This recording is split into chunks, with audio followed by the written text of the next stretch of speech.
Hi, this is Debbie and welcome back to Cheyenne Life.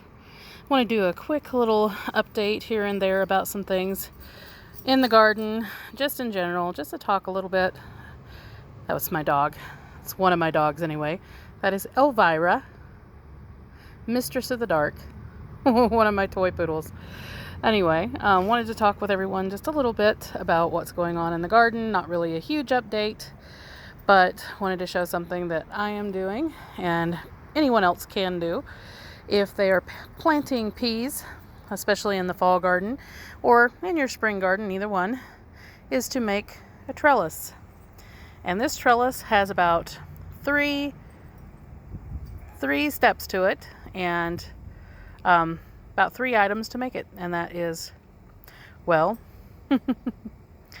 sticks or dowels or tomato sticks and a little bit of twine. And the twine that I use is natural twine, and I just use a hammer, kind of as a sledgehammer, to get the dowels into the ground, and then I just string the twine back and forth around the dowels or tomato sticks, and then tie them off so that way they are more secure. Sorry about the pausing every once in a while. I'm looking at my dogs too, just to make sure they don't run out in the road or anything like that. We have fenced property, but they are toy poodles and they can squeeze through just about anything. Anyway, just a little bit of twine here, as you can see. Natural twine. Elvira, no. Sorry about that. She picks on the little dog sometimes. So it is just a stake driven into the ground, and I drive it in about probably a foot deep, and the stakes are about 3 feet to 4 feet, depending. I think these are all 3 different sizes, but once you drive them in, nobody notices anyway.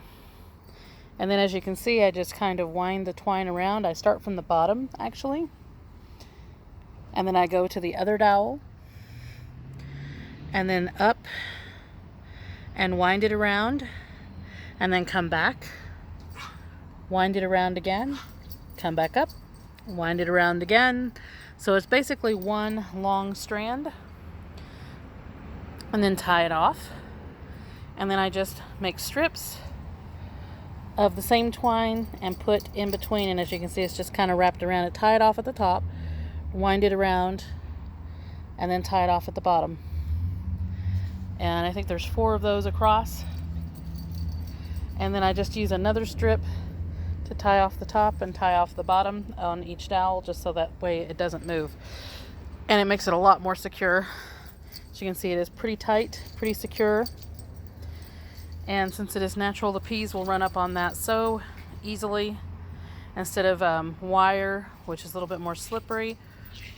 Elvira! And it prevents it from collapsing, and it's pretty sturdy. But anyway, I've got the peas going on, and also today I had gathered some dill seed. Last couple of videos I had mentioned it, that I had dill seed that was just about ready to come in, and as you can see, they are pretty much ready. These are some that I had left behind today because they have not dried completely. You still see a little bit of green in there. But once those turn completely brown and have a black stripe on them, like these right here on the end, then I go ahead and gather those. And it doesn't take, as you can see, this is a small head, but one of the larger heads, say such as this one, has quite a few seeds on it, even more on these. And it doesn't take but 2 or 3 of those heads, and you have plenty of dill seed for the next season. And also, yesterday, we got quite a substantial rain here in Cheyenne. So that really helped the garden out, because we had not had rain in any substantial amount for probably a couple of months. So I have been watering my garden morning and night in the latter part of July, and also through August, because we had temperatures almost at 100 for a few weeks, actually every day. So I had watered morning and night just to cool things off, mostly in the evening, and then more substantial water in the mornings. And it just kept everything going really, really well. But since we had that rain just yesterday, I have had all of these tomatoes start popping up all over my plants. And they were really, really small yesterday, and then they have just ballooned up today. And I did also notice that there are a couple of more red curry squash on my red curry plants, and also my sunflowers have bloomed, the smaller ones. They're not going to have very big heads, but they are just gorgeous, as you can see. Beautiful, beautiful heads on them. And these were seeds that were started out of some bird seed that, bird seed companies claim that you cannot start sunflowers from their seeds because they're supposed to be treated or whatever to keep them from, germinating. But that's obviously not true, because every single one of them that I've planted have came up.